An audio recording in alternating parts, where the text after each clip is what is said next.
Mesdames, Mesdemoiselles et Messieurs, bonsoir à toutes et à tous. Soyez encore une fois les bienvenus. Vous êtes sur la tribune d'éveil des consciences. Alors, toute la journée, nous n'avons pas animé de vidéoconférence puisque, voilà, après la fête, c'était la fatigue. On était en mode de repos. Vous en avez été informés. Et donc, voilà, je continue de souhaiter joyeuses fêtes de Pâques à toutes et à tous de la communauté chrétienne. Alors, l'information est tombée, chères dames, chers messieurs. Et c'est la panique totale du côté de la France. Le 29 mars 2024, en pleine nuit, vous avez un objet volant très lumineux, comme vous pouvez le constater sur l'image ici, qui a survolé l'espace aérien français. Un objet volant, non identifié.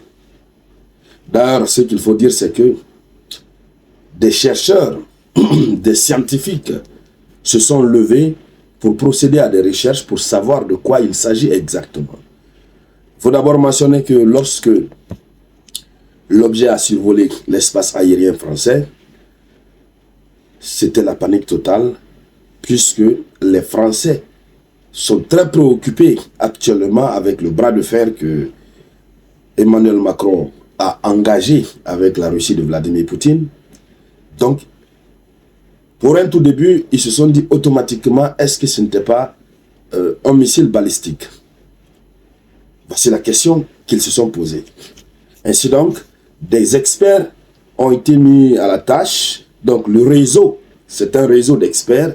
Le réseau de recherche sur les bolides et météorites, en abrégé SPMN, qui est affilié au Conseil supérieur des recherches scientifiques espagnol, n'est-ce pas, qui a observé ce phénomène le 29 mars, a estimé que c'était un bolide artificiel.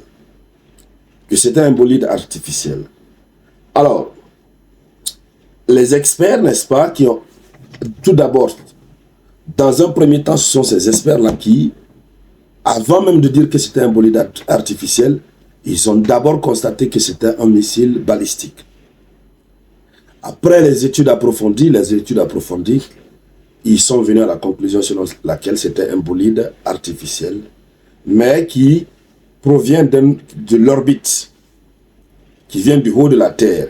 Donc probablement, c'est un objet qui a été lancé depuis l'orbite, donc depuis un satellite fabriqué par l'homme, c'est ce qu'ils disent, et depuis l'orbite, depuis les cieux.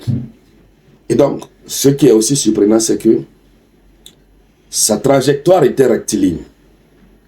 Ça a quitté d'un point A de façon verticale, de façon horizontale, j'allais dire, d'un point A pour un point B. Ensuite, c'est tombé dans la mer, selon ce que nous apprenons. Alors, jusque-là, les chercheurs sont en train de continuer à mener des recherches pour savoir de quoi il s'agit exactement et quelle peut être l'implication, n'est-ce pas, sécuritaire de cet objet qui a survolé l'espace aérien français sans le consentement de l'armée française, bien entendu, et dont même l'armée française ne sait pas de quoi il s'agit. Pour le moment, ni la Russie, ni un autre pays n'a revendiqué le passage, n'est-ce pas, de cet objet dans les cieux français. Bon, d'autres ont estimé que peut-être c'était un météorite qui venait d'une autre planète, etc. Mais la conclusion, comme je le disais tout à l'heure, ils disent que c'est un bolide artificiel. Donc, un objet fabriqué par l'homme, etc. Mais c'était très lumineux. Alors, voici ce qui s'est passé le 29 mars 2024 dans le ciel français. Ça panique très fort, puisque vous savez déjà, à la veille de ces Jeux olympiques, la France même est en train de mobiliser même des soldats étrangers pour venir l'aider, n'est-ce pas, à assurer la sécurité de son pays, puisque les Jeux olympiques de Paris vont mobiliser mais suffisamment de personnes, beaucoup de nationalités, beaucoup de pays viendront. Et malheureusement, les Jeux olympiques coïncident à un moment où, premièrement, Macron a procédé à des déclarations fracassantes qui ont fait grandir les tensions entre Paris et Moscou. Ça, c'est un. Deuxièmement, Macron ne s'est pas limité là. Juste hier, on faisait une vidéoconférence là-dessus. Macron a décidé d'envoyer, n'est-ce pas, en Ukraine, d'offrir aux Ukrainiens une centaine de chars, même si ces chars sont des chars dépassés, sont des chars, n'est-ce pas, qui ont plus de 40 ans d'existence et qui ne sont plus efficaces. Mais le fait d'envoyer ces chars, n'est-ce pas, en Ukraine, est une preuve de l'implication directe de la France dans la situation russo-ukrainienne. Et Poutine a dit, il a toujours dit qu'il ne tolérera jamais un pays qui officiellement, tout seul, soutient l'Ukraine, lui donne, n'est-ce pas, les équipements militaires. Pour Poutine, tout pays qui le fait serait directement dans la chose avec lui, avec son pays. Donc, à l'instant où nous sommes en train de parler, il y a une grosse peur qui gangrène toute la France. Alors, sur le continent africain, les commentaires sont vice-versa. Beaucoup estiment, n'est-ce pas, que c'est la Russie qui envoie un message fort, n'est-ce pas, à la France, pour dire à la France de s'apprêter. Et à travers ce message, la Russie comprend évidemment que la France, je dis bien ce sont les propos de certains commentateurs africains, qui estiment qu'à travers ce message, la Russie comprend que la France voilà, est trop loin de comprendre dans son jeu, puisque depuis le 29 jusqu'à aujourd'hui, 1er avril 2024, la France n'a pas été en mesure de déterminer la nature de l'objet, son origine, rien sur l'objet. Puisque la conclusion à laquelle ces chercheurs, ces scientifiques sont venus, c'est une conclusion provisoire. Ils ont dit qu'ils continuent les recherches et dans les jours à venir, ils vont mettre à la disposition, n'est-ce pas, de tout le monde, du public, les résultats de leurs recherches. Bon, quoi qu'il advienne déjà,